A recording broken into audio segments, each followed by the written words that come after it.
David Shoebridge there articulating their great support for Assange as a free speech warrior. To those on the other side of the debate who don't really appreciate what Assange did and has done, but think enough's enough and he should return, I guess you're more on that side of this debate. Definitely. I think there was a case to answer. He's done time because of his aversion to face up to those questions in the United States. That's history, and he's paid a significant price for that, personally, and I think now is the time to move on. But obviously I wouldn't be making him into any great saint. Ultimately, he put lives at risk. No lives were lost, but he did put lives at risk. And there is what normal and respected journalists would do, even in the intelligence agencies dealing with them in the United States. There's a protocol around trying to negotiate bringing out information so that people's lives aren't put at risk. Those brave people who are prepared to protect us. Mike Pence, the former Vice President of the United States, he just wrote on social media, Assange endangered the lives of our troops in a time of war and should have been prosecuted to the fullest extent of the law. The Biden administration's plea deal with Assange is a miscarriage of justice and dishonours the service and sacrifice of the men and women of our armed forces and their families. So it clearly wasn't a unanimous view within the US to do this plea deal. Yeah, no, and rightfully so. Their lives were put at risk. Their servicemen and women's lives were put at risk. None were lost from the actions. But it's important to appreciate that there is a responsibility of freedom of speech to protect those lives of the men and women who are prepared to protect us. But we have to also respect the judicial systems in our allied partners. We shouldn't try to circumvent that. We should respect that and allow that to take place.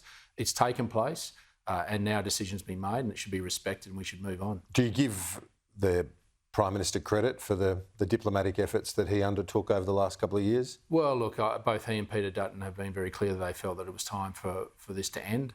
I respect that. I respect the judicial systems of both those countries, as we would expect them to respect our judicial system if tables were turned. If there was a citizen here that had endangered our servicemen and women's lives, then you would expect us to protect that at all costs and to fully prosecute that through the laws of the land. And so but good that finally the saga's over. Well, I think because it has been a saga. I think it's a line that needs to be. There are now important issues that I think Australians want us to focus on very clearly about the cost of living crisis that they're experiencing every day. That's what they want their government to focus on. You've taken a strong position on the issue of vaping. You weren't, and your party, not supportive of the idea of a complete ban here. What do you make of where the government's landed in terms of pharmacies supplying vapes? Well, when they didn't even consult the Pharmacy Guild about forcing them to dispense these things, then they really have failed again in a model that they've been caught in no man's land on. Now, I think history's shown that there is a pathway through to protect children. And this should be about protecting children first and foremost, because if you go to any community, that's where the pressure points are, and we need to invest in making sure we do that. And you should look at history. And what has worked is how we've regulated cigarettes. In only those 18 plus can have access to them. They should be banned for anyone under 18. There should be plain packaging. The contents we need to ensure are verified through the TGA in making sure. And you've just signed. So the this coalition, off, yep. The Nationals have believed in this and have had a policy stance on vaping for over 12 months. That a regulated model through licensed retailers that mirrors what's happened with cigarettes is the common sense solution to protect children in the future and ensure that there's better policing.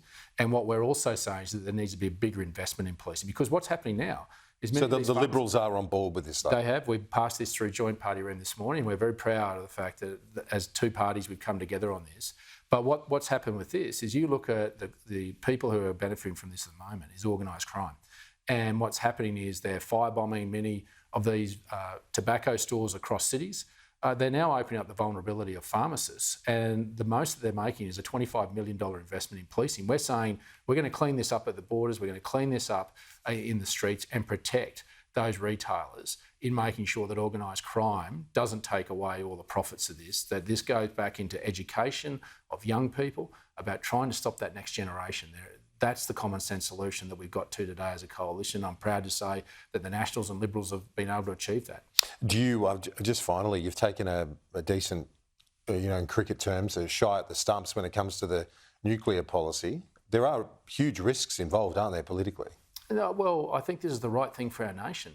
When you look at what the rest of the world has in terms of a mix in their energy grid, not putting all their energy eggs in one basket, there's no country to the scale of Australia that has gone an all renewables approach. And I don't think we should always necessarily just look to Europe and the United States. We should look to Asia and look at what they're doing in much of their energy mix. Japan is opening up all their nuclear power plants again, as well as building a new one, having gas and renewables, which is what we're saying as a coalition we should go down the track of, to give us that energy security into the future, to keep the lights on, to keep manufacturing going, and to make sure regional Australia's future isn't one that's just littered with transmission lines, wind turbines and solar panels. I think we should have a say in this as well. And regional Australians who are going to host these facilities are more than clearly saying they want it, because the future that Anthony Albanese is posing for them is one where your food security is destroyed and your food goes up in price. David Littleproud, thanks as always. Thanks for having me. Appreciate it.